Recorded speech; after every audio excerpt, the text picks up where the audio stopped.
Greetings, fellow travelers. Welcome to my deep dive series, where I, MS Arthadian, dive into alternative tabletop role-playing games much like Reborn in Power, and what sets them apart from the TTRPG behemoth, Dungeons and Dragons. This series is an exploration into systems and settings that make up epic stories to be told. So sit back, relax, and let's dive in.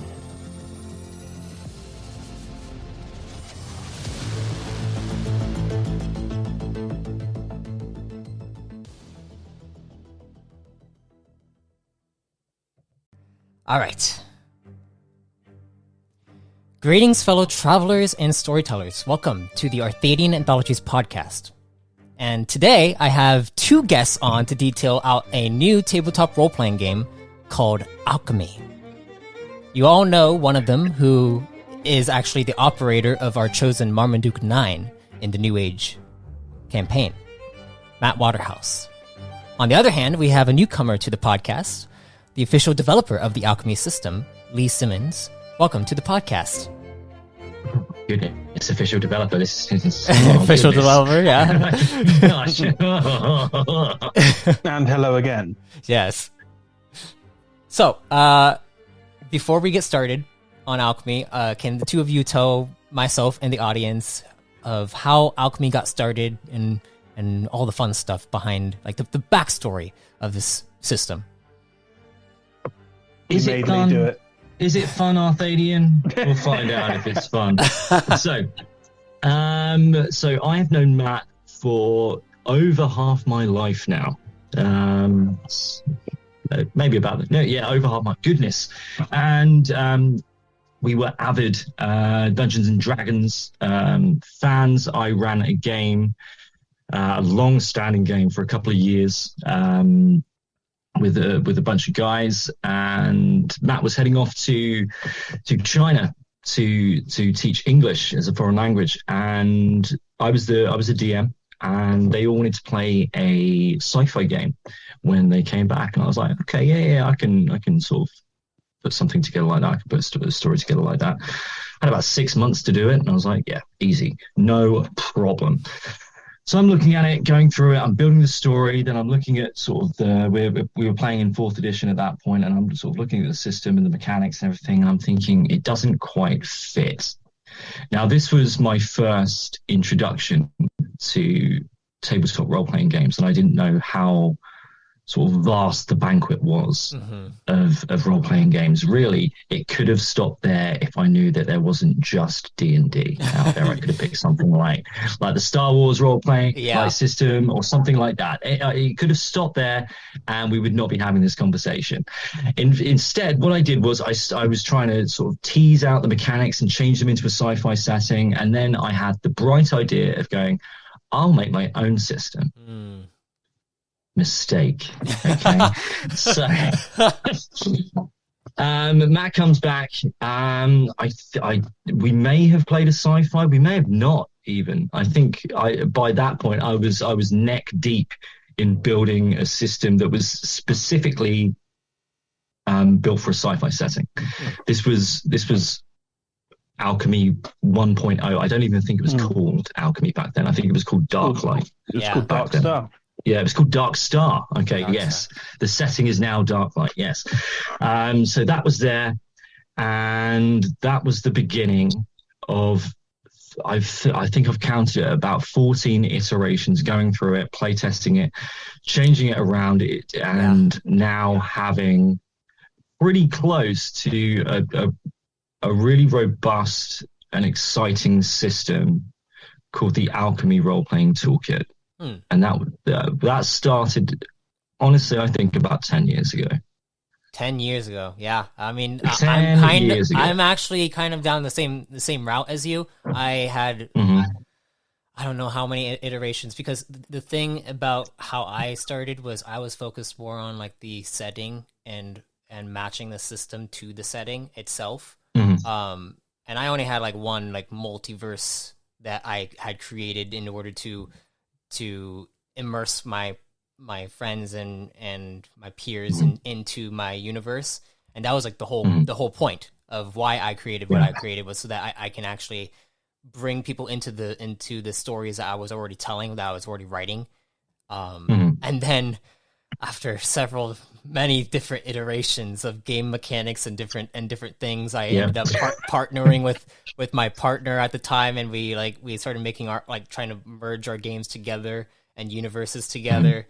And I know the curse of being a tabletop role-playing game developer. It's a virus. Yeah. It's an absolute virus. The crazy thing is that it's really fun to do. Like when you really make the mechanics and you start to see all the things starting to piece together, and you're just like, whoa, okay, that's really cool. That's something I would love to be able to play as inside my own game. But then you realize, like, oh, you have to be the one who's running it, like for other people. Yeah. It is the really most fun and dangerous mind virus you can ever get. Yeah. And if you're like if you're somewhat of a perfectionist, like I am, part of it is if you're making one pages, which I am currently doing, can it all fit on one page? How can I make it all fit on one page? Yeah. How can I adjust the fonts to make it fit on one page? Even with that mindset, what have I missed? Yeah, even if you are making like a full, like, huge, massive book, you also have to think about the formatting of everything, and then like there's just so many things that go into it. You're basically you're basically writing a full on like a textbook. It's a manual, isn't it? It's a manual. It's a technical manual. Yeah, this is what you're creating. You're how I describe Reborn in Power is it's like the physical and metaphysical laws of the universe itself, and it's just it makes it so that, like, you have to basically come up with how like if you're in a fantasy setting, how magic works, and that, like, ties into the whole system itself. And sometimes you have to make it unique, and other times you also have to think about, like, whether or not other players who are going to end up picking up the game, they have to have their own setting implemented into the system. So also making it, like, setting agnostic in a way is another thing that I feel like most like developers nowadays have to think about when they're actually developing their game, because most people I would say, I've done a poll on this before on Twitter actually, but they mainly like having, like, already established franchises. So, like, the core realms, they're not gonna want to really play in it, like pick it up, because it's new and it's not something that they know about. But if it's Star Wars, then they'll probably pick it up and want to play in it. And you want, like, a system that would actually be able to incorporate Star Wars stuff in it, or like Lord of the Rings or anything like that. Absolutely. Yeah. But go ahead. I think you bring up a really interesting point, and sort of two variants of the what I've called, the game maker virus that we've got here. You've gone down a very specific, a genre specific route with your thing, and I have tried so very hard not to do that. So it can be you can use this in whatever system you want. I cannot imagine what it would be like to put in all of the metaphysical rules of magic and, like, how tech works, and, like, fast and light travel. Like, no, that's you guys. These are the mechanics. Yeah. And I mean, like, later on down the line, what we're looking at doing is sort of bringing out sort of like augmentations or sort of like genre books where you can come out. This is how we play, a Western. This is how we play sci-fi. Use this. These are sort of like jumping off points, but there is no way in hell, after this sort of the journey that I've gone through, to make this sort of be able to be used in anything to then go into magic. No, I cannot. Yeah. I absolutely, that is a whole other, like, really, I can only imagine a really interesting, but difficult problem to face. Yeah, it's I think it's an issue when it comes to marketing, because it, Mm-hmm. you know, like even Hollywood, like Hollywood has their whole thing where they have to take an existing franchise and, I mean, like run it into the ground, I would say, but like they take existing franchises in order to you know, have an actual fan base already built in. But if you're creating something new, then they're not going to, like, you're not going to have a fan base. You have to build it up, and that's like that's the biggest issue that I'm currently dealing with, is because I have like my own setting. I mean, I've attempted to put like my heart and soul into trying to establish a really like immersive and expansive universe. But you know, just getting people through the door and being able to just like have fun with it is the biggest issue. But let's go on to Alchemy. Okay.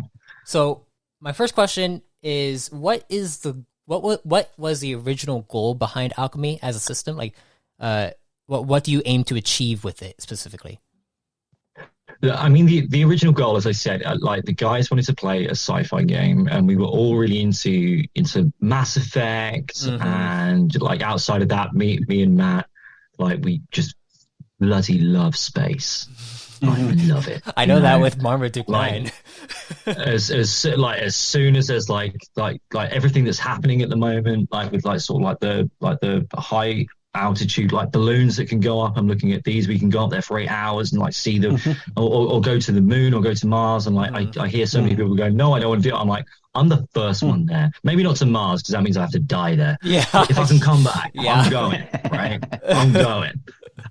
So like die-hard sci-fi fans. So that was the original thing for it. And then after a while, I was like, I like this, but I've had, and we've all had, like such incredible moments and memories through role playing.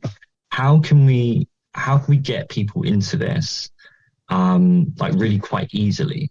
So if like pretty much everyone's entry point is Dungeons and Dragons, when you come into a tabletop role playing game, and the two things you need to get, I think so, because there's so many fantastic games out there, you know, like Blades in the Dark, for example. I love that game.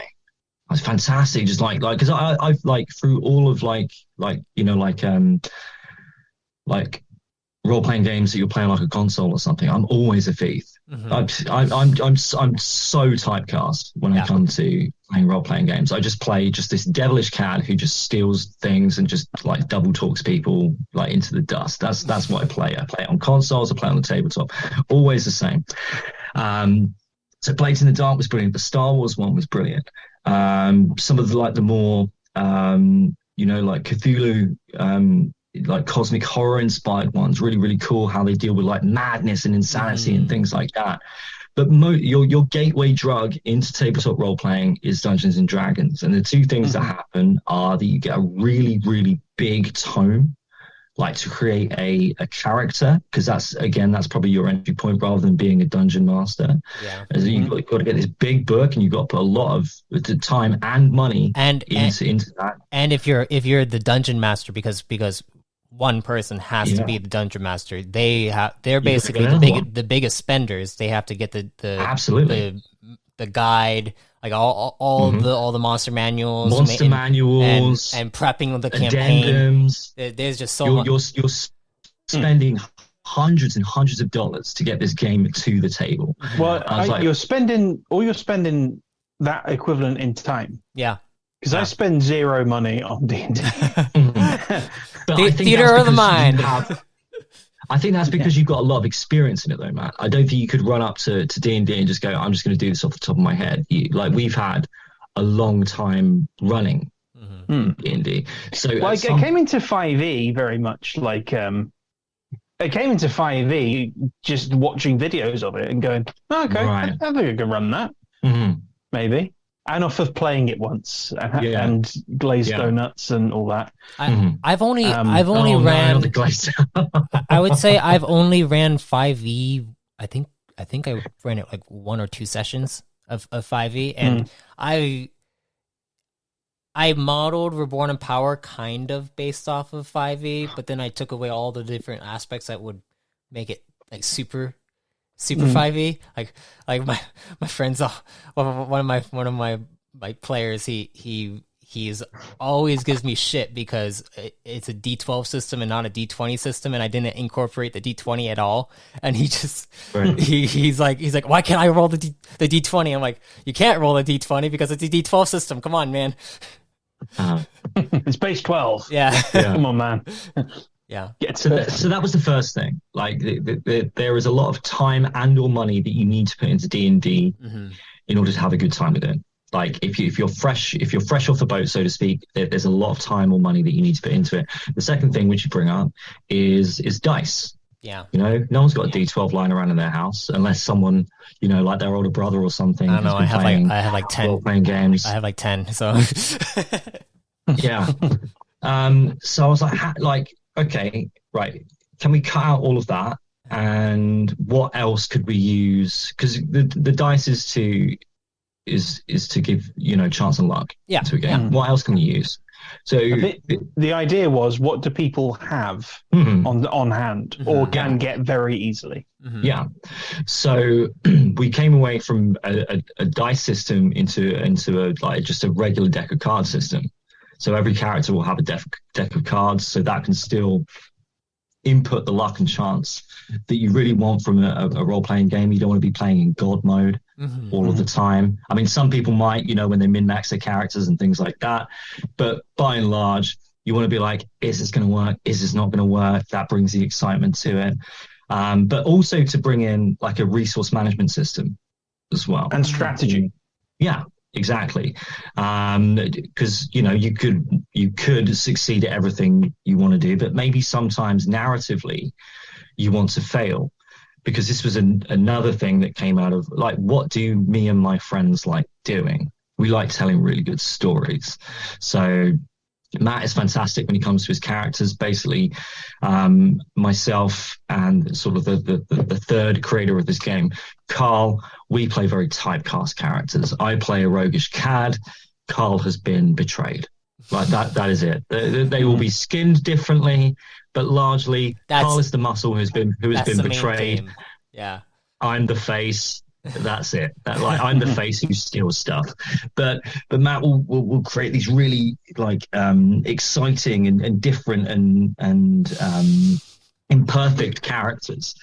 And we always like to play and have these really interesting stories. So it came away from being a role-playing game to really being a storytelling, where this toolkit is there for you and your friends to sit down for a couple of hours, build a world, build some characters, go through it, fight some people, talk your way out of things, think your way out of things, and have a really good time, and sort of look back on this years later and go, do you remember that time when we were in the Western game and we were talking about Tallahassee? You know, this was the first actual system the sort of the first setting that we run. We run a Western, sort of like a supernatural Western. Carl run it, and it was myself and Matt playing.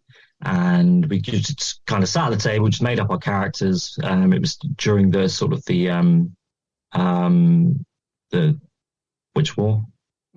The Civil War. Civil War. There we are. Post-Civil. The big one that happened over there. Yeah. I was. We were on different sides, and we kept talking about Tallahassee. And that then became part of the game. I found out where Tallahassee was. It's somewhere in Florida. and this was nigh on sort of like 7 years ago that we played this game. And I can still remember those games. And I was like, this is great. This is what I want from this. So it started off, my friends wanted to play a sci-fi game. And then it came to, how do we get as many people through the door, ease of access into this fantastic world of tabletop role playing, where they can play pretty much whatever they want. They don't have to buy a lot of stuff for it, and if they have the imagination for it, they can create whatever they want. Yeah, that's basically how I went about going into it too. But the thing is that your system, I feel like, is probably like more of like you can just get into it. You just have to have a deck of cards and then just learn the learn the rules. Whereas my system is it's mine. When I went into it, I wanted a just character customization to the extreme, and absolutely, and that's kind of like how I went about it. And I wanted to it's become a very big, like there's a lot of like different like elements and like moving things that goes on. Sometimes it can be overwhelming, and so it's not. I wouldn't say it's the best game for a newcomer to tabletop RPGs. But then again, when I have played with like many of my like newer people, like people who have never played a game before, they have been able to pick it up, and like they pick it up at the same around the same rate as they would pick up D&D 5e. And so like I think that having like games that aren't as like crunchy, like too many system mechanics going on, like that is necessary for like people to kind of get into the hobby. And I don't think I honestly don't understand how 5e has been that like 5e, yes, is a little bit easier for like running, I would say, as a dungeon master or like a game master. But when it comes to like new players still have trouble understanding even the ability scores and how those all like interact with all the skills and all that stuff. In my experience with 5e, the thing that's made it accessible is, as a dungeon master, you don't necessarily need to have everything to hand. You don't need to have every rule to hand, because everything is accessible on the internet. And if you know what you're doing, you can create a character. You can either help someone create a character, or create a character for them in like 10 minutes. It's like it's just like bang, everything. Like there was a girl I was playing with in Poland who had no experience of any kind of tabletop stuff, really not much fantasy stuff.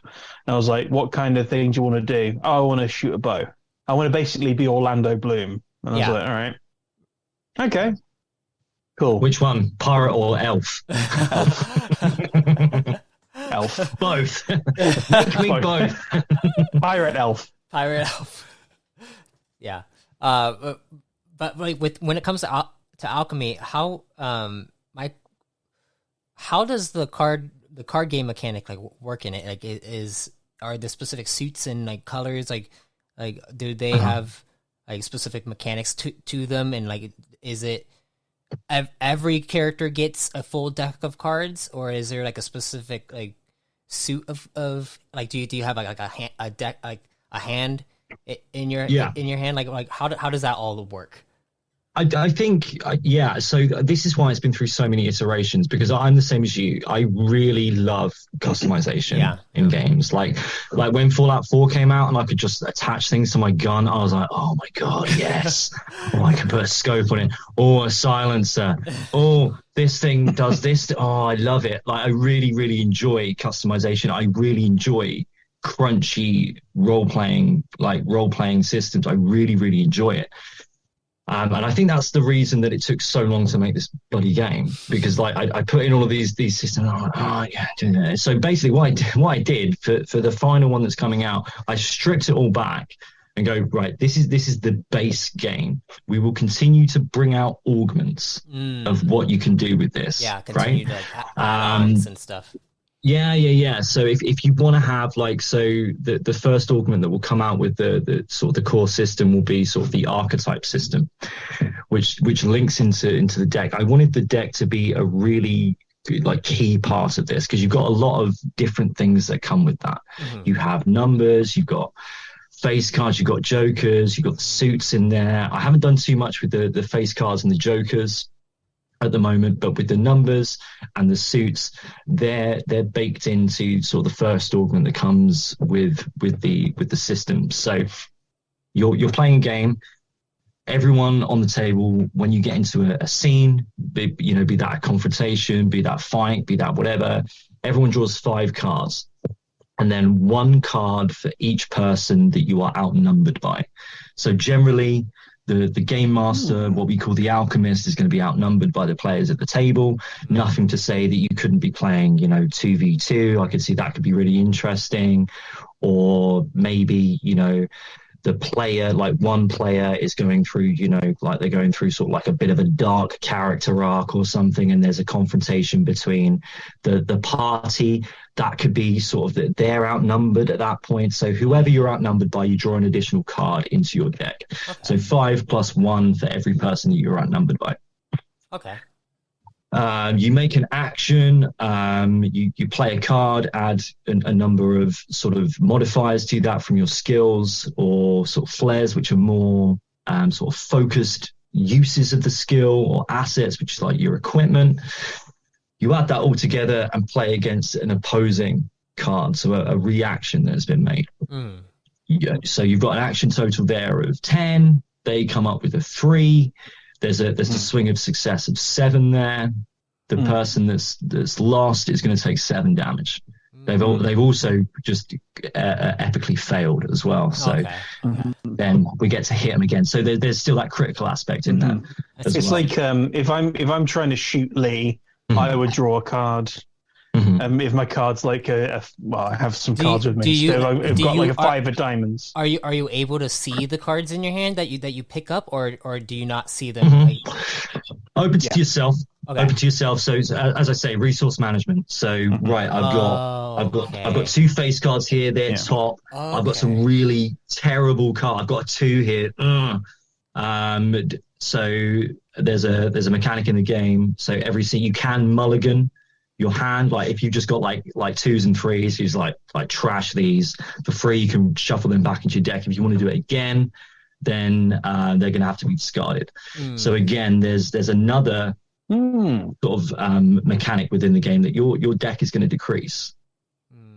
So if you've been going for a while, now you I seem to remember that I've kind of used all my high cards. I'm going to be in a bit of a sticky situation for the next couple of scenes coming into this. So so I'm going to be tired as a character. It's like you have to choose when you're going to lose, and how epic do I want to be now to be how epically bad do I want to be later? Interesting. That's interesting. So one of the first games we played, we spoke about this on our channel the other day, when we were playing the Western game. As always, I'm playing the roguish cad, and I've gone to a cat house, and I've picked up a lovely young lady who wants to have sex with me for money, and Carl makes me take a card. I'm going I don't care that I'm going to use this face card. I wanted Carl to describe what happened in this scene. Narratively, this was the best choice for me to be using a high card to epically success my lovemaking with this lovely young lady.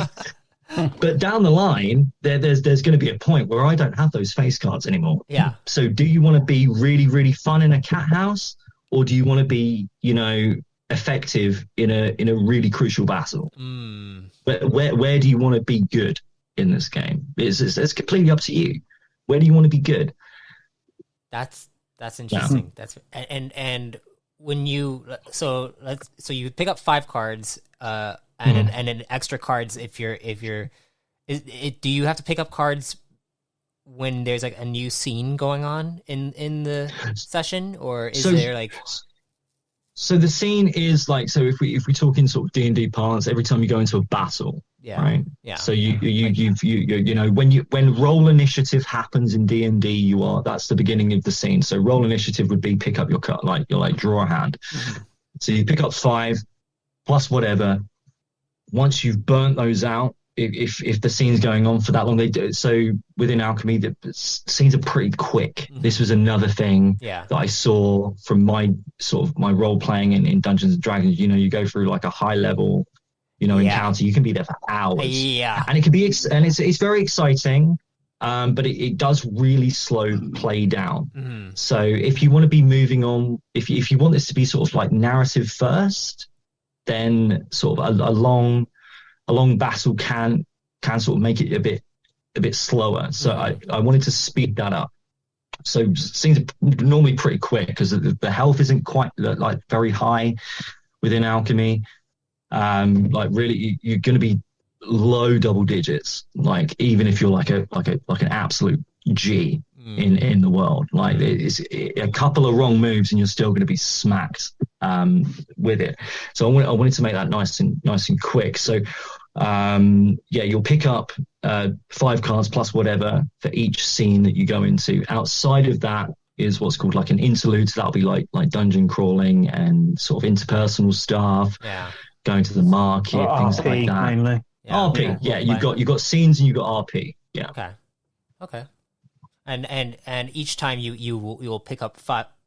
Do you keep the 5 cards like throughout the entire session, or do you like pick up more cards when you run out, or?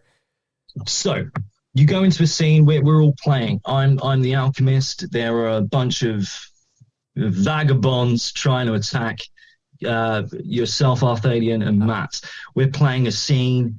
You've played some cards. I've played some cards. You have destroyed the vagabonds, the alley cats that are trying to mug you.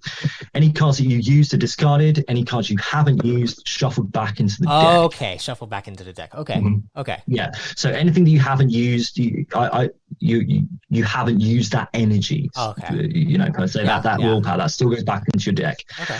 If you've got a particularly bad hand of cards, you can mulligan it once, shuffle it back into the deck. If it's still really bad, you're going to have to discard those again to just be like, this guy's really lagging at the moment. He needs to have some rest. We can't keep going on this adventure. He'd be drinking too much the day before.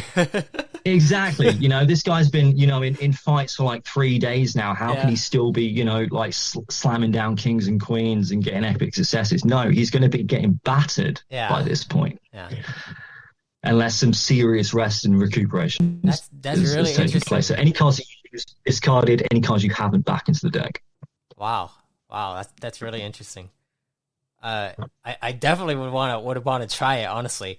Did you when you were creating this? Did you pull inspiration from any other systems, like when you were creating Alchemy? Like, I think probably, definitely. I think so. For example, I really liked. There was a certain, I can't remember what the mechanic was, but it was from the Star Wars RPG. Was it Fantasy Flight Game Star Wars, or was it like a different like Star Wars one? It's about 3 years ago, unfortunately. But I remember it had these cool little dice, and like you'd have to chuck them, and some of them would have like force things on them. Oh, yes. So Fantasy Flight Games. That was the game that I actually molded Reborn in Power off of. It mostly off of, because there's you have like these skill trees, right? And then you spend experience yes, I remember. on each one. And I remember that was the game that inspired me to start making my game specifically. And so really, really cracking game. And it was one where I wasn't actually a roguish cat. Actually, I was kind of like a more loner kind of sniper. Did you play Edge of the? Did you play Edge of the Empire? Because they have like multiple different. Types. I think it might have been Edge of the Empire. Because they have Edge of the Empire, and then they also have Force and Destiny, which is like the Jedi Sith one, and then they have, I think they have one more for like the Republic one. But I'm pretty sure it was like Outer Rim, kind of seedy kind of deal going on. Yeah. And if I remember correctly, there was kind of like this fortune misfortune system in there. Yeah, they have destiny points where you flip it over to see if to basically let the GM have some be able to do something bad to the players, whereas like vice versa, the players could flip it over. Yeah, stuff. Yeah.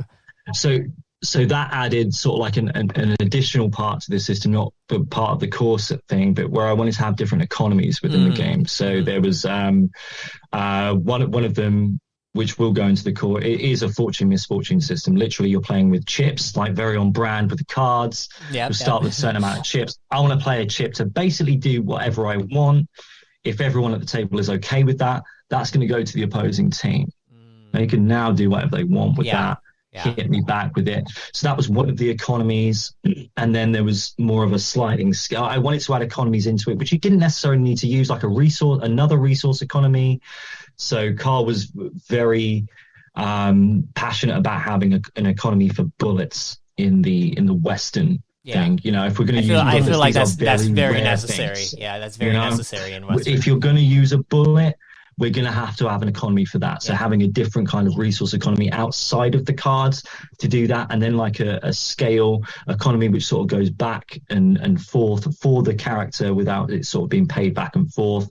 You know, like maybe for like favor for, you know, the civilization that you're in at the moment. Do you want to be part of the good guys? Do you want to be part of the bad guys? Kind of like like the Paragon renegade system in like Mass Effect and things like that. But sort of this is sort of the basis of economies, just to add more things to it. Outside of that and back to sort of tabletop role playing games. I mean, how wellbeing works, I think, is a bit different. Because your health points aren't fixed. You sort of refresh those every time you get sort of splattered. You sort of refresh them using the suits of the cards. You sort of take them from a communal deck, the world deck, and sort of work. So one time you might have 9 HP in a certain sphere. So there's 3 different spheres that you work from: physical, mental, social. Because I noticed that there's a lot of fighting in RPGs. We like that. It's exciting. It's fun. You know, let's shoot each other. Let's slice each other down. But there's, you know, I think sometimes that takes away from the people who really, really like role playing. I play the face a lot, and it's lucky because Carl, like normally it's myself, Carl, and Matt that play. So we need one person who can really deal damage, and someone who can like deal with everything else that comes after this guy has bisected someone. Can we get ourselves out of prison after that? So we kind of have to be sort of two sides of the same coin to get through this. But I think sort of some systems can take away from those people that really want to be that kind of person. They really want to be the face. They really want to be the savant and things like that. So I just went, right, let's have 3: physical, mental, social. And you could be good in this one, medium in that one, inferior in that one. You know, you could be a really great fighter, but you could be, you know, sort of an idiot when it comes to social, without having to deal with, you know, like what you'd have in D&D, where you'd, you know, what's an 8 in intelligence, what's a 14 in intelligence, what's this, what's that, rather than people going, oh, I'm an idiot, but actually they're probably as intelligent as us 3 here. You know, they can probably speak as good as us. But making it very clear on how well they're actually going to do in those kinds of situations. But still having skills in there and things like that. I think I think Fallout was a big inspiration for it as well. I think I've taken a lot from a lot of different places, because after I played D&D, after I started to play this game, I found a role-playing sort of club near me where they'd meet every week, and then I was like, oh, there's like hundreds of games that I can play. I didn't realize this, you know. And then you realize, like, oh crap, I'm going to be sinking inside the industry. This one first, you know. I remember, I can't remember what game it was, but like you're in this really dystopian world where you work in this big sort of like mega corporation, and like your guys die all of the time. But I think you've got like 5 clones. Is it like Cyberpunker? No, it's not cyber. It's not a cyberpunk game. It's kind of clean and fresh. It feels a bit like Portal almost, but without the portals. But that kind of sort of vibe there, and you've got like 5 lives.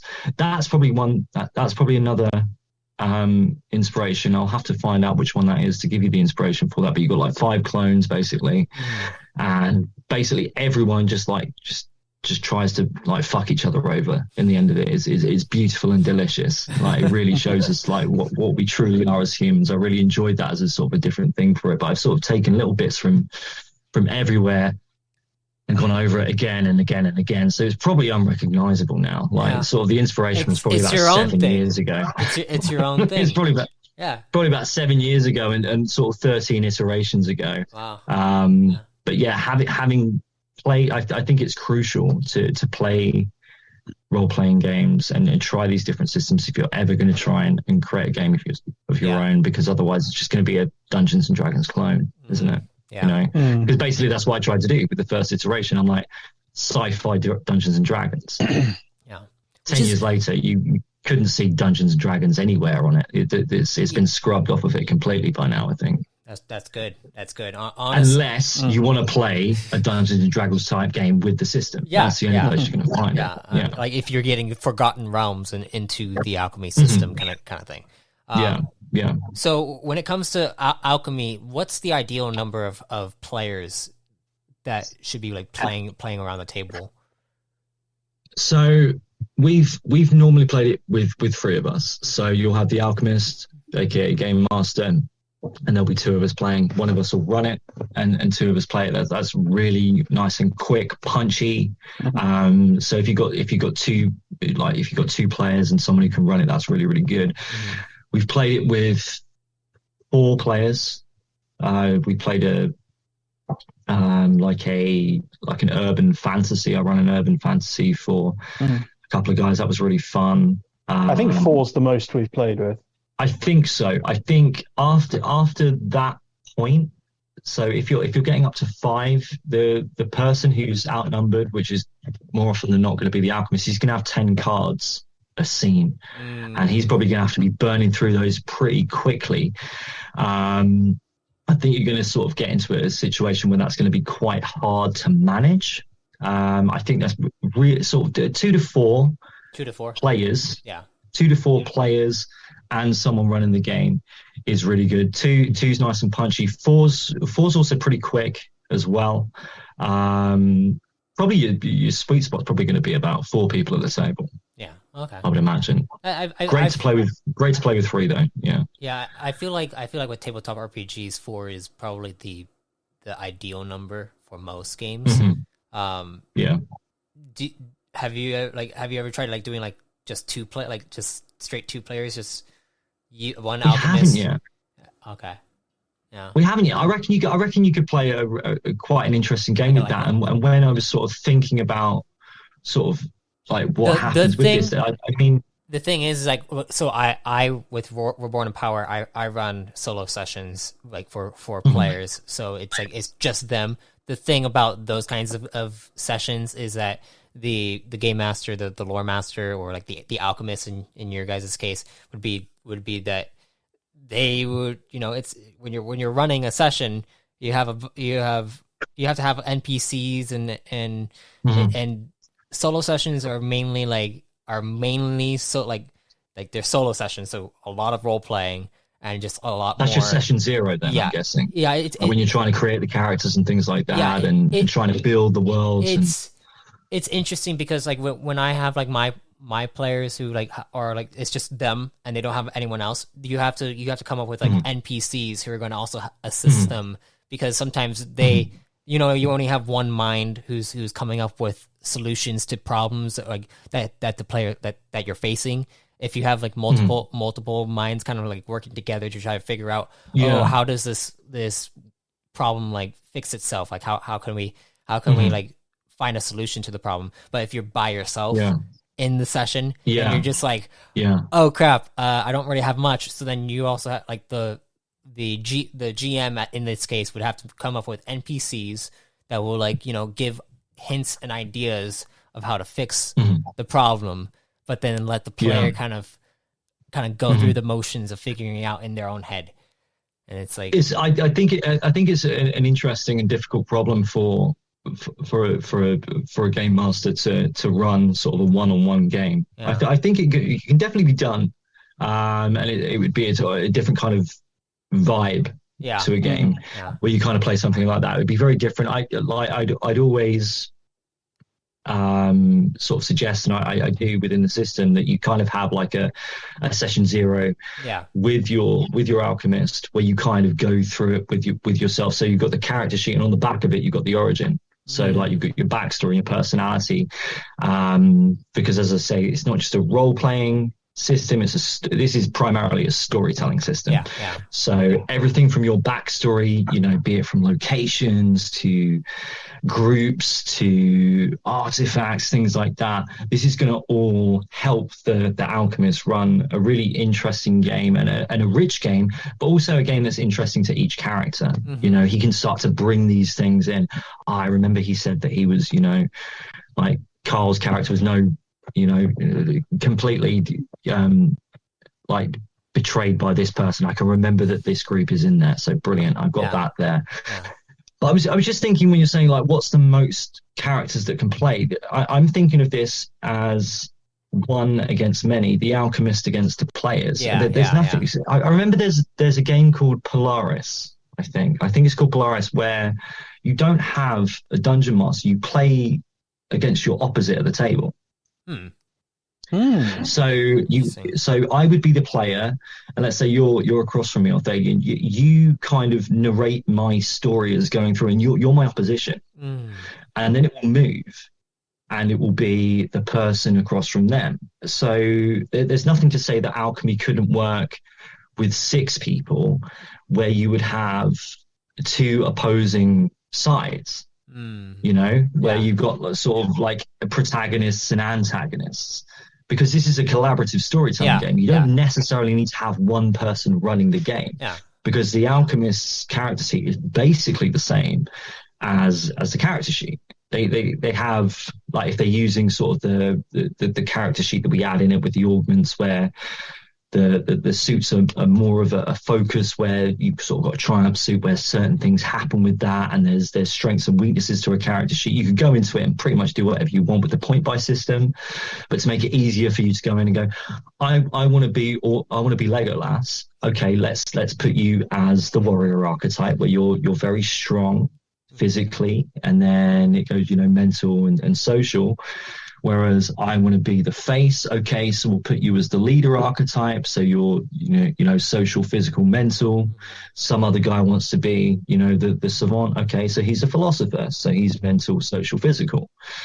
So that I don't think there's anything to say that we couldn't play, like a game with 6 people and have them like 3-on-3. I think that would be a really interesting way to play alchemy as well. Yeah. There's something that's just come up now. I think that would be a really interesting way to play. There's nothing. It could be like an additional augment, like let's say like bring there's together. Nothing to say that the system can't. They can't run it that way, and I think that would be a really interesting way to play tabletop role-playing games. You'd be playing against each other all the time. Here's the curse. Here's the curse happening there again. It comes back, right? So I've just got to get the core system out, and then I can just spend another 10 years making augments from there. Once the first thing's out, it's fine. The core game is done. But I think that's.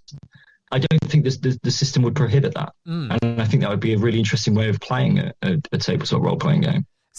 So with let's say making a character, what's the process in which I would go about making a character? Like how do it? Like, do I choose like whether or not I want, like, is it just like choosing an archetype and then basing the entire like sheet based off of that, or so you could if without the augment that I put into it, I've called it Art A, so Alchemy Role Playing A.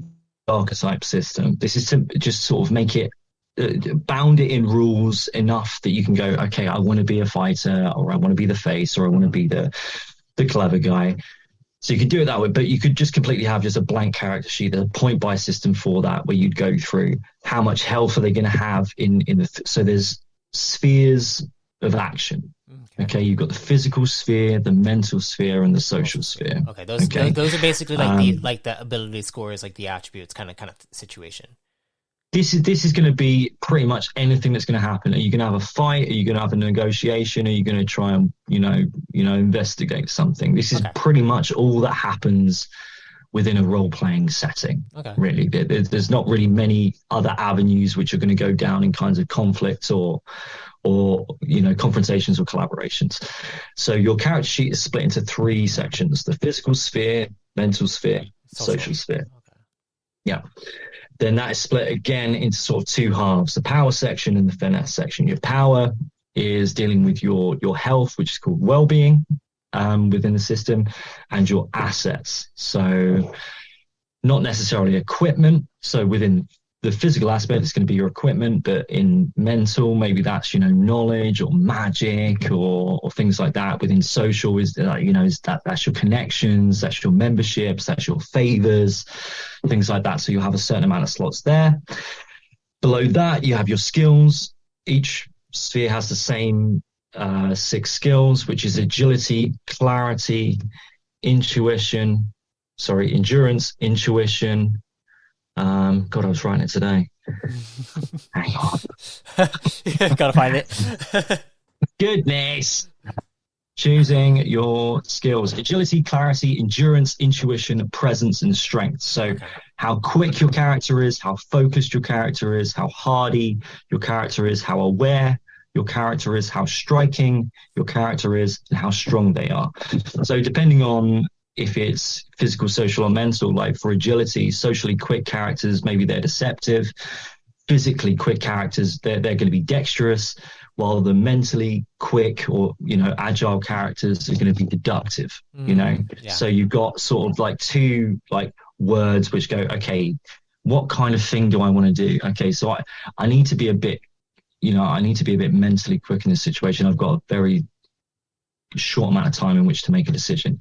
So you're going to be using the mental sphere and agility, probably, unless you think, no, I'm just going to, be mentally strong in this situation or something. There's as always, there's a back and forth between the person running the game and the player. The rule of cool is heavily sprinkled throughout this system. I don't really ever want to be saying no as an alchemist. I never wanted to be saying it as a dungeon master. If someone came up with cool things, because this was one thing that we came out, because we were playing, it was 4th edition then, wasn't it, Matt? Yeah, it was 4th. Yeah, we were playing 4th. I started in 3.5 and never made it out of the tavern. You always meet in a tavern, don't you? We never made it out. Our dungeon master burnt it down, so I could have been out of like role-playing games at that point. But within 4th edition, there was a real disparity between sort of like the different classes within that. So we had 4 people playing. 4 people playing, I believe and I was playing as well. I was helping them out as a rogue. There was a ranger, there was a wizard, there was a fighter, there was a paladin. So there's 5 characters playing through this system. The rogue and the ranger were really, really good at dealing damage. After a while, everyone else was either a meat shield or bloody useless. But I didn't like this. I didn't like people sitting at the table to they were useless. But these guys were clever and be like, can we do this? So for example, like the wizard I think there was like a cloud of blades spell or something, and if you walked through that cloud of daggers, if you walked through that, you'd get like a 1d4 damage or something like that. It was a pretty like low level spell, and after a while pretty bloody useless. But you could use it all the time. I think it was an at-will spell. And at one point they were like, can Matt's character, was he called Ironclad back then? I was, I think it was just called Matt. Or was he just called Matt? Iron Was Face. called Matt. Matt Iron Face. So he was a Warforged. Okay. Just a big guy with a big bloody hammer. So, and we had Tom the Wizard, and he goes, could Matt hit the cloud of daggers? Now, in the rules, there's nothing to say that he can or cannot do that. Probably not, if we're going to be rules lawyery. There's going to be something that says we can't. But that sounds fun. Can they hit with a big hammer a load of daggers through this thing? Yeah, go on, try it. You can try. So this became something. Let's make this fun. And let's have sort of signature things that you guys can do. Allowing people to have sort of different kinds of areas of expertise, because after a while in some games you can feel like you've made a bit of an error with your character. You go down a certain path and you're like, I might need to re-roll. I might need to re-roll because I've made a real serious error here with the certain powers that I've created or things like that. And especially if you're with characters who really know what they're doing and are really into min-maxing, you can feel really, really inferior at the table. See, that the way I've figured that out, like I've kind of like fixed that inside my system is I've only done this with my real most, I would say, my most active players who have like stayed with me for like an entire campaign.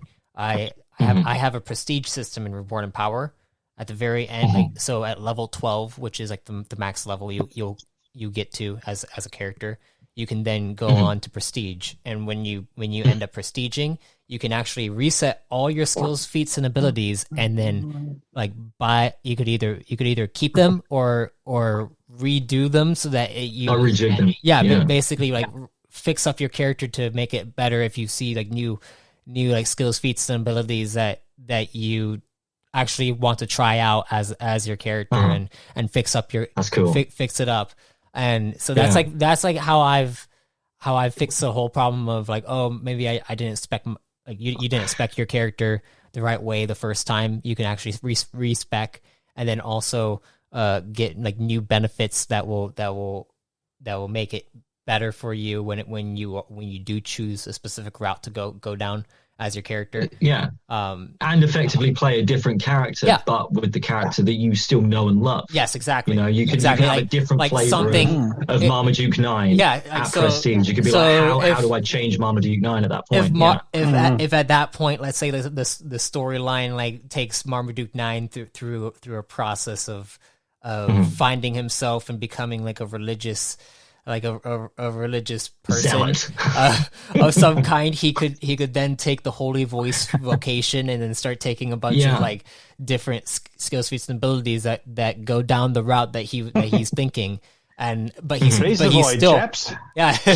still has that background of being an operative pilot type character. But then now he's learned to kind of focus on a specific god or deity that he has, and that's the cool thing about like when it comes to customization is I want, like when it comes to D&D 5e, I would say D&D 5e has like their multi-class system. I'm not too much of a fan of. It's fun to multi-class. It can be really difficult. Yeah, it can be really difficult if you do it wrong. You're buggered. Yeah, really. I don't think I understand it. I'm pretty sure I don't understand it. In Streets of Mir, we have Gestalt characters, so we've always been dual class going through this. But I think it has required us to play this game for a long time to understand the sort of the synergy you have in certain classes and things like that. You need to know what you're doing to be able to multi-class. Otherwise, you can really back yourself into a corner and be like, this character is worthless. Yeah, and I think that is like a huge one of the biggest reasons why I don't like D&D 5e. And I'm sure, like, I think 3.5. I've actually never played 3.5, but I've heard that 3.5 is like you can customize your character how you want, and there's like a bunch of different things that you could do with it. I remember the skills being in such a small font because there was so many. Oh my god. Like there was so many. I think there might have been like a basket weaving skill or something like that. They were really into like what do you really want to be skilled in? And there'd be like 50 skills for you to do. Yeah. And the player's handbook was so heavy. So this was my entryway into tabletop role playing games. Some guy asked us if we wanted to play it. We were in sort of sixth form, sort of 16, 17, and we were sort of going through our exams. So there was a lot of time where we would be studying. We weren't, so this guy asked us if we wanted to play it. I went to, rather than spending however much it was on the book, I went down to my local library. Luckily, they had one. Sort of whacked on the table, boom, and it like hours and hours and hours going through this character and trying to make him and everything like that. And we had a very unkind DM, really. Like like we were in a tavern, and we're anywhere between 14 and 16. So obviously, we're thinking about as girls, obviously, right? Yeah. He puts us into a tavern with a buxom wench serving beer. The first thing I obviously want to do is chat her up, right? So I fail the roll. I get into a fight. Then there's fire. Then the bar burns down. Then it's game over. I'm like, what? What did I just do? Why did we do this? I've spent hours making a character. Oh my god! Like I've sunk so many skill points into basket weaving or whatever the bloody hell like skills that I did. It was a really rich customization system. But if you were going to lose that character, my god, the amount of time and effort you put into that character is going to make you really sour about the whole thing. Yeah. Matt, like what do you think of Reborn in Power and the amount of skills, feats, and abilities that there are available? Obviously, there's not that. I haven't included all like the level 5 through 8 and through 9 through 12 skills, feats, and abilities yet. But what do you think of the, I guess, the customization aspect, and how is it overwhelming, the amount of choices? I think, I mean, it's been sort of a guided building of a character. Yeah. I think, I don't know. I think once it's built, it's easy to operate, and there are a lot of really good options to keep your character fresh and feel unique from the rest. Like the new age characters all feel completely different from each other. I think, I mean, making a level 1 character, I think I managed it. Yeah. I mean, checking with you and going like, can I do that? Is that all right? Is that the thing I picked? Yeah. For when it comes to like level 1 characters in Reborn in Power, it's very you're weak to a certain extent. You have like some gear that will assist you, but like you don't have very many choices.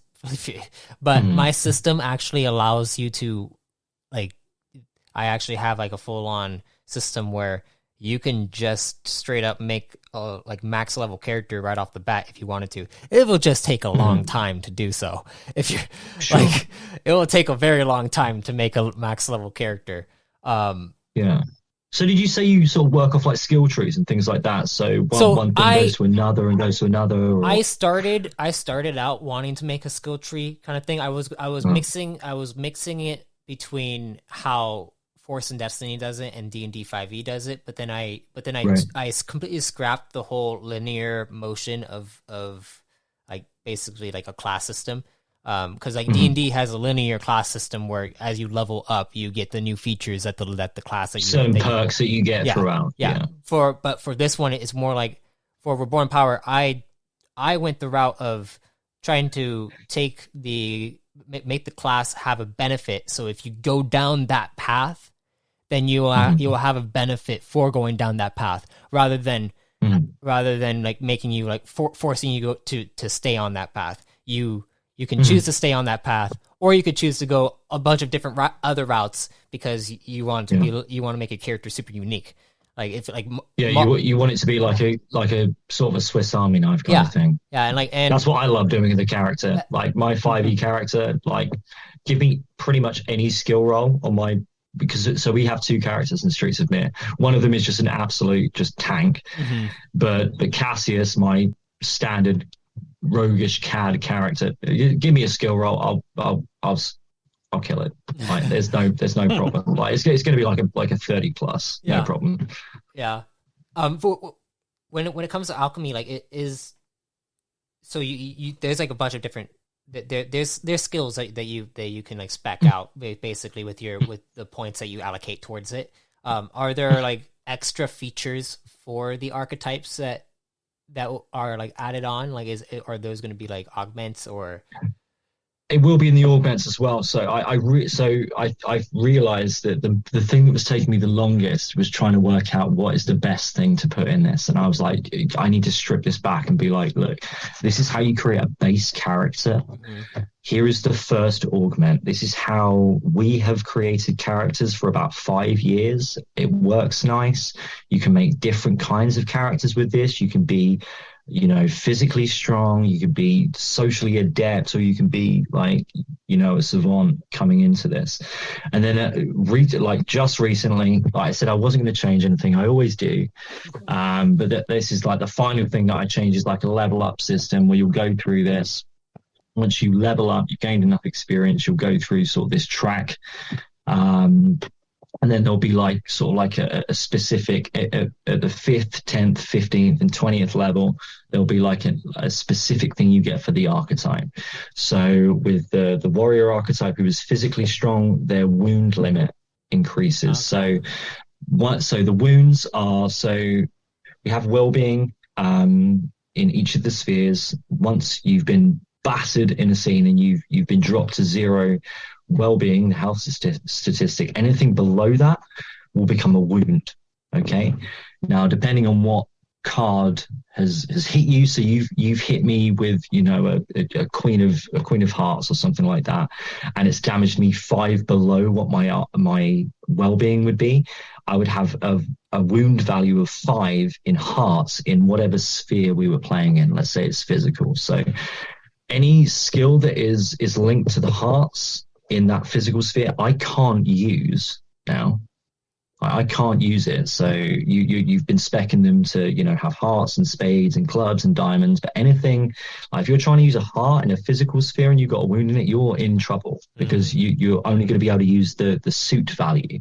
So spades are 1, hearts are 2, clubs are 3, diamonds are 4, and then there'll be a triumph suit within that. So the triumph suit for warriors is clubs.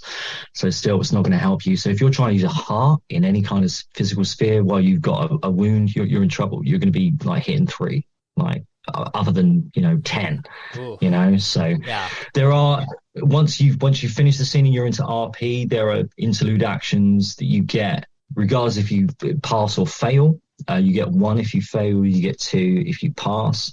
But really, if you've got a wound, the first thing you're going to want to be doing is trying to reduce that wound, because you've lost 13 cards in your hand straight away. Like you're in trouble at this point. And if those wounds reach a certain value, which is 13 to start with, that character has to retire. Oh wow. Okay. Wow.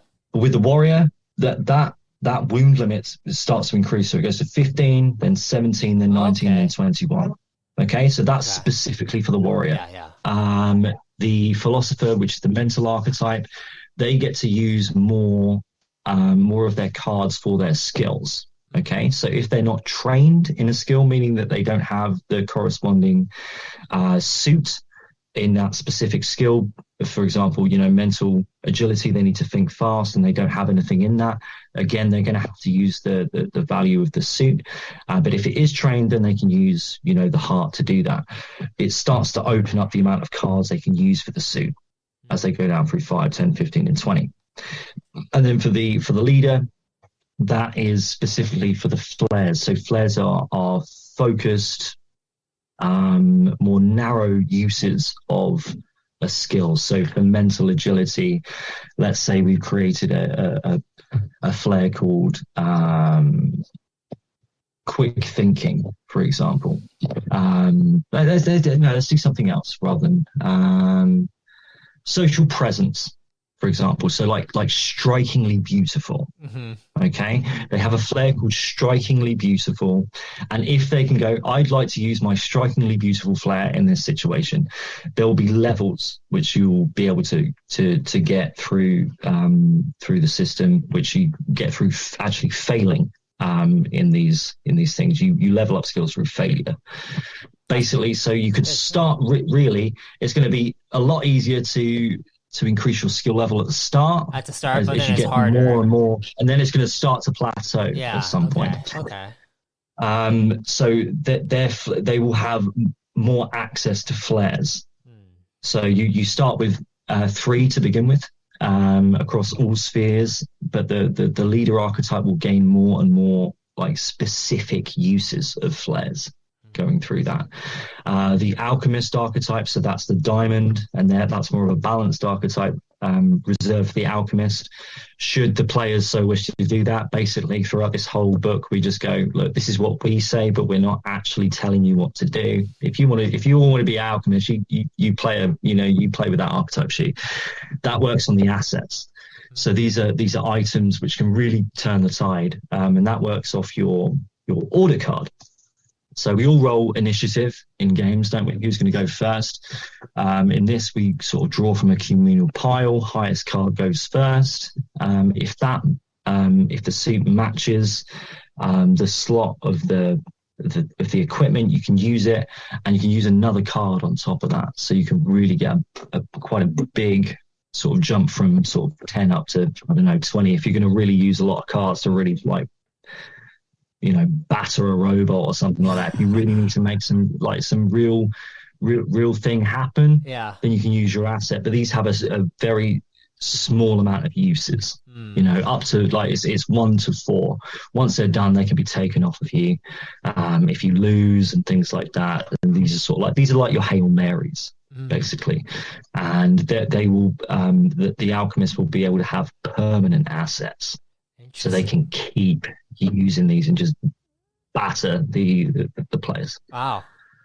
Yeah. Okay. Now I really want to play and make a character. You I really want to make a character in yours. So I think what we should do, Arthadian, I think we should do like a what do you call it? Foreign exchange. Oh yeah.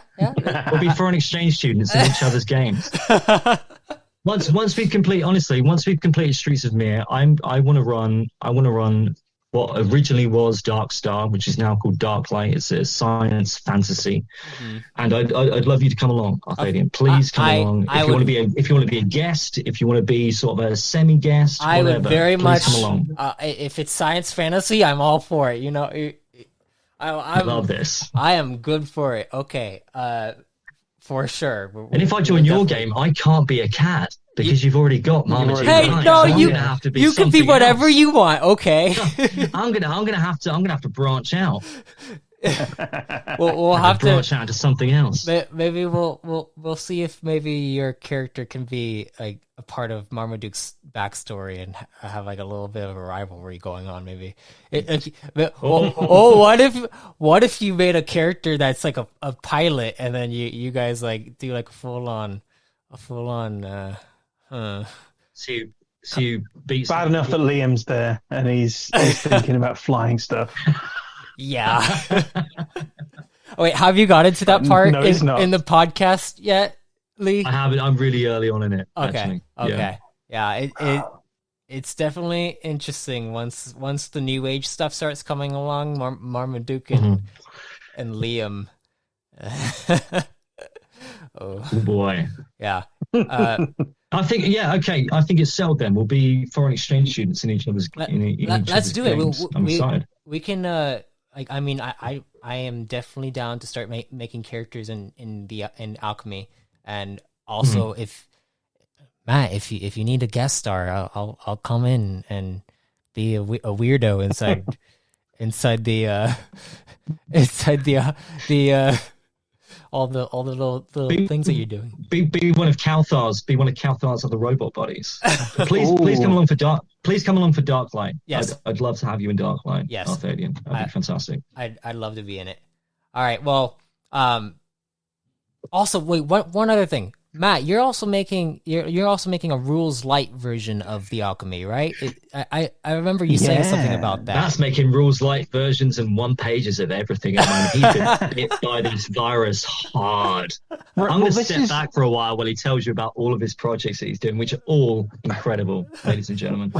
Well, this is where he passed the bug on to me. Yeah. Where I was like, you know what would be really cool? If we had like a 1-page version of Alchemy, which we could put out there to get it out, and it would be to get the idea out there, basically.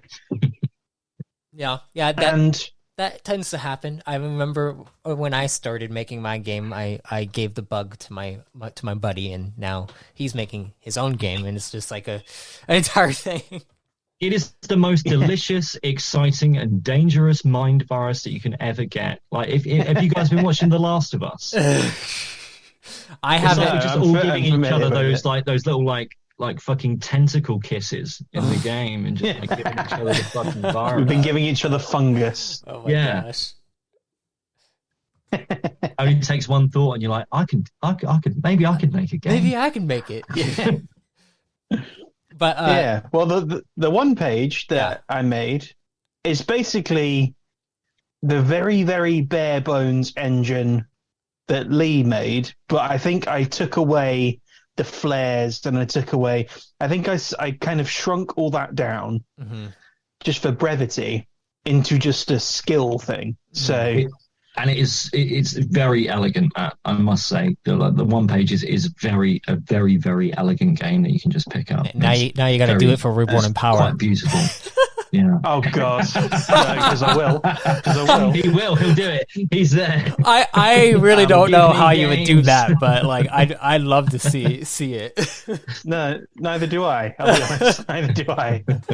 But what I've ended up doing, off of doing that, and then having the brainwave of, oh, that's quite fun, making a one page. Let's just make another one. Why not? And let's just see what happens.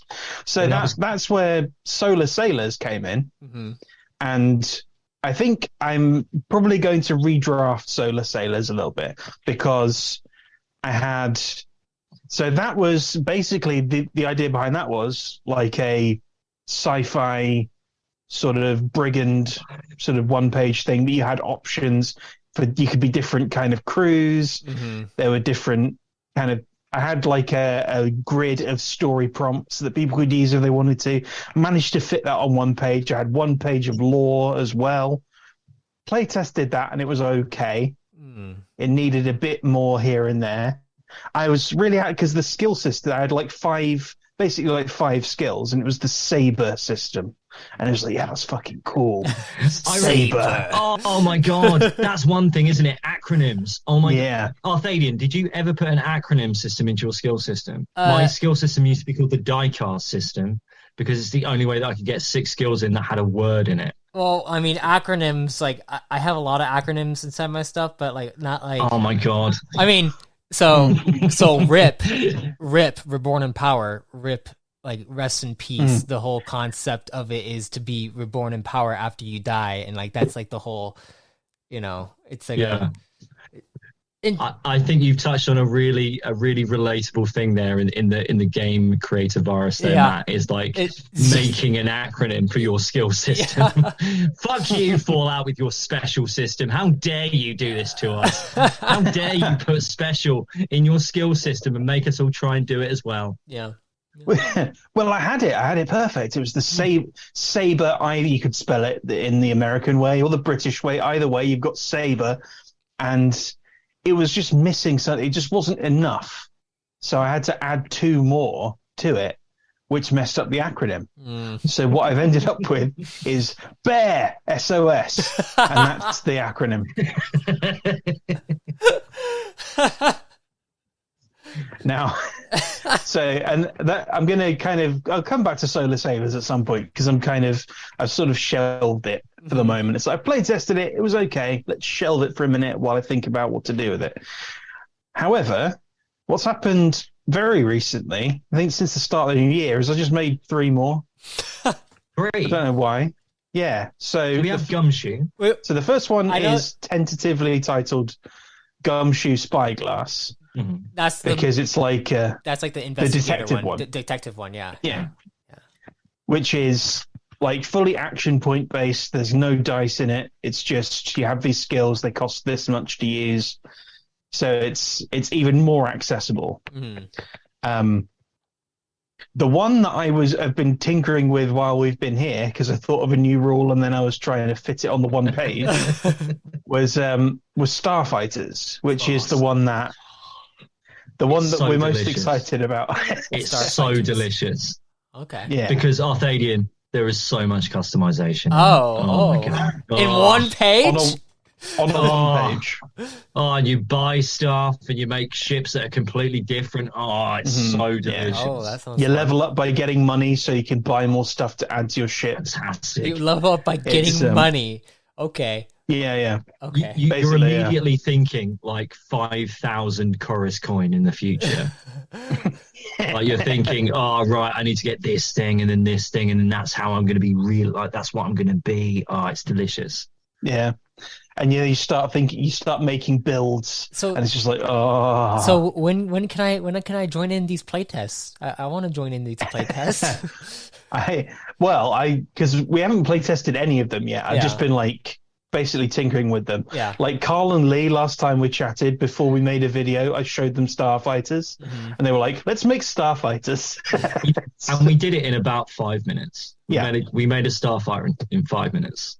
We just looked through the thing, and they were completely different. Mine was just this really loud, annoying, like fighter killer. Huh. and eventually would eventually just sort of be like this sort of like lick based like starfighter which would resurrect other fighters and just make a crew of zombie fucking killing machines. and Carl's was very, very quiet, very slow capital ship killer. And you could go down, it's delicious. In like 5 minutes we were done. Oh my gosh. It's great. I just the mechanic I added a stealth mechanic in there with the stealth score. Yeah. But so it was a whole thing. So the idea behind that is just it's like you and a couple of people. You have a little squadron. You go out. You do missions super quick. The GM is the universe. It's just like quick, bang, bang, bang.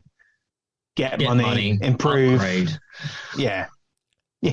And you can do a campaign in that, or you can just run little kind of episodic missions.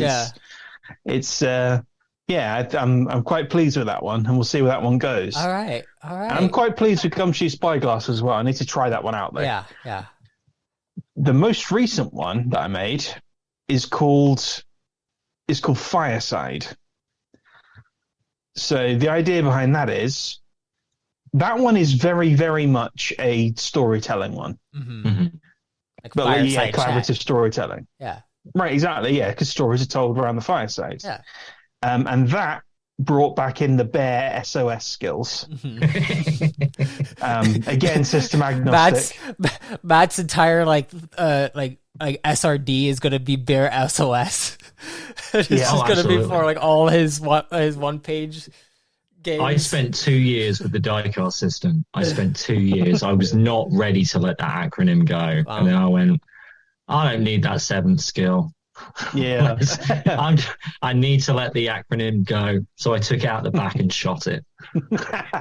Well, what I did with this one this time is the bear SOS skill, because it's not bear SOS, it's bear SOS. So I've added the exclamation mark into the acronym skills. What does the exclamation mark do? It's like a skill of your choice. So that's like, it's because it's system agnostic. Yeah. It could be like programming. Okay. Or it could be like magic, arcane, or something like that, or driving or something. Interesting. So robbing, and then robbing, yeah. Well, and that's run off D6s, but that's similar in that you are similar to Alchemy actually, in that you succeed, you level up by rolling a 1. Okay. Mm-hmm. Yeah. So the idea with that is you have, like, I think when you do something, you roll 3 D6s, and you take the results of all of them. So if you get like a 5, so 662. Yeah, a 662, let's say. So a 6 is like a yes and. So you succeed and something happens. Something dope happens. Yeah. So like say you're in a bar fight. So the guy goes to, well, you go to punch the guy, you succeed and you knock him flat. Okay. Then his mate tries to come and tackle you and you succeed in dodging him and he flies into a table and knocks himself out. And then but the 2 is a no, because yeah, but then you get hit by the third mate because I see this buxom beauty on the other side of the bar.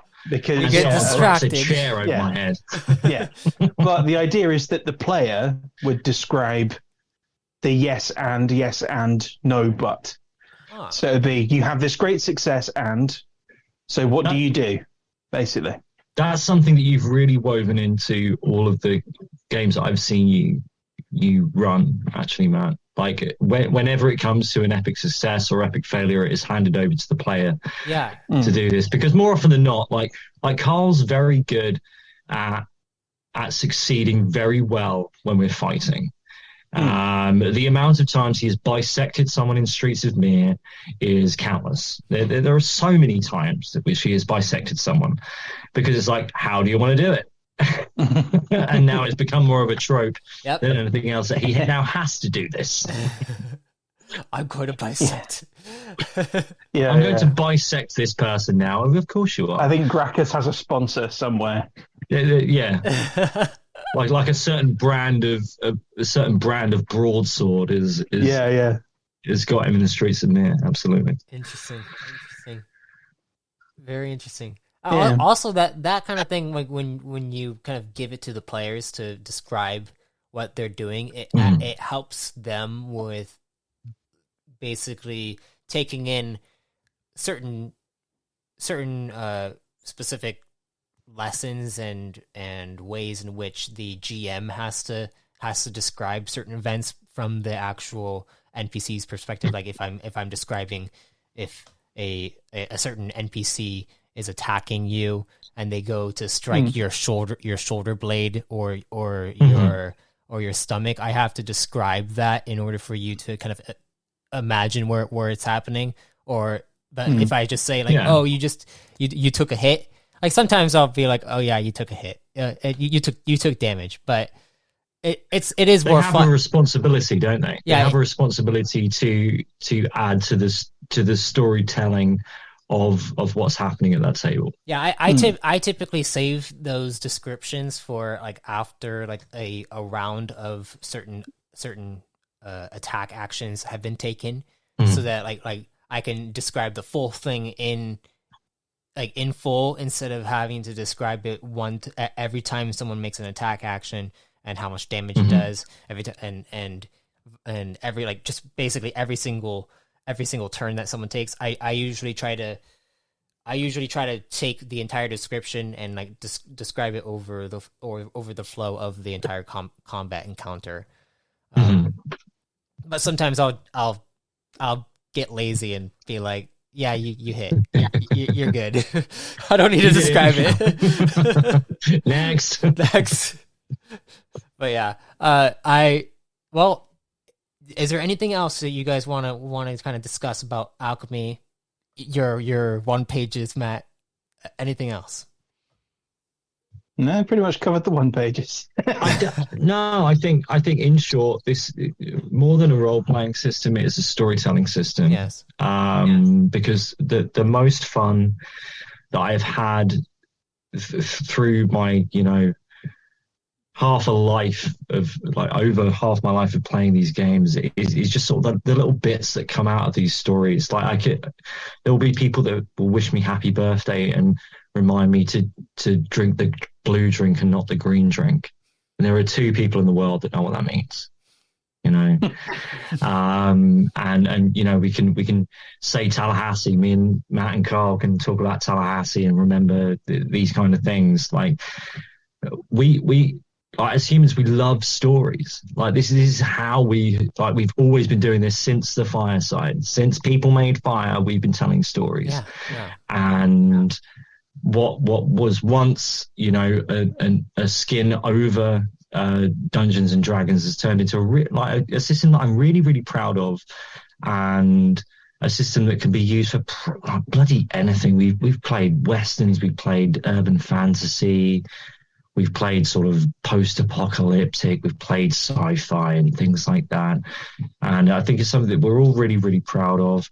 It's taken me so bloody long to do it. I think because I've wanted it to be right, but it's not up to me to make your stories right. So I've really stripped it back. So it's handed over to the people that play this game now to make these stories.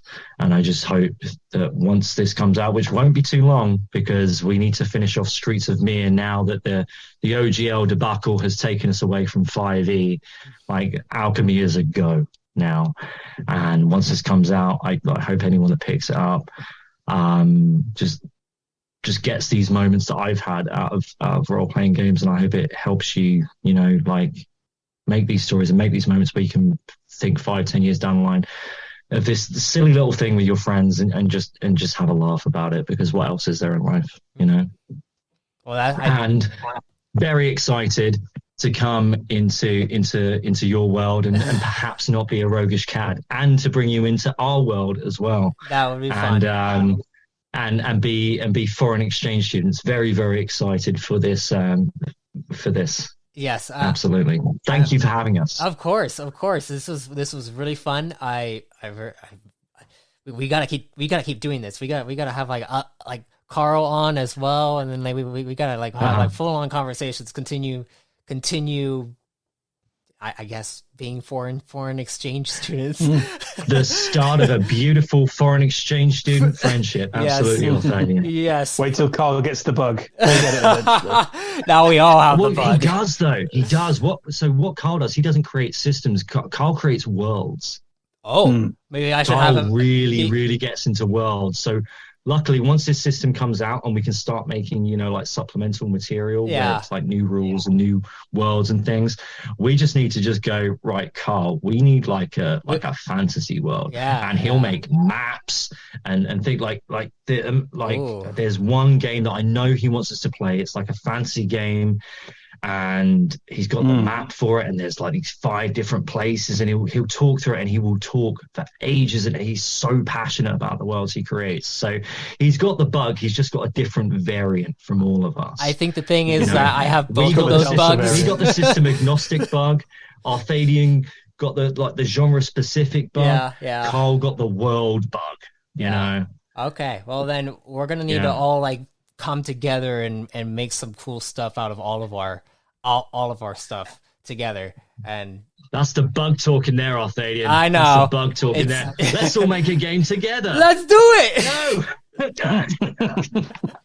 All right. Well, thank you all for listening to our conversation. This is a really fun one. And if you haven't yet, check out the New Age campaign where Marmaduke 9 is over there being an interesting fella with his mustache. He has his mustache, and maybe in the future some guest stars might come into the picture. So we'll see.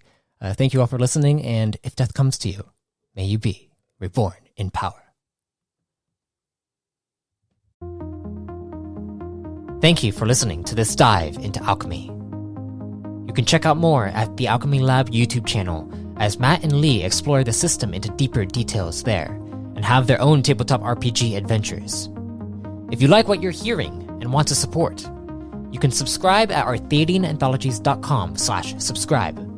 A link will be found at the show notes below. As always, be safe, stay safe, and if death comes to you, may you be reborn in power.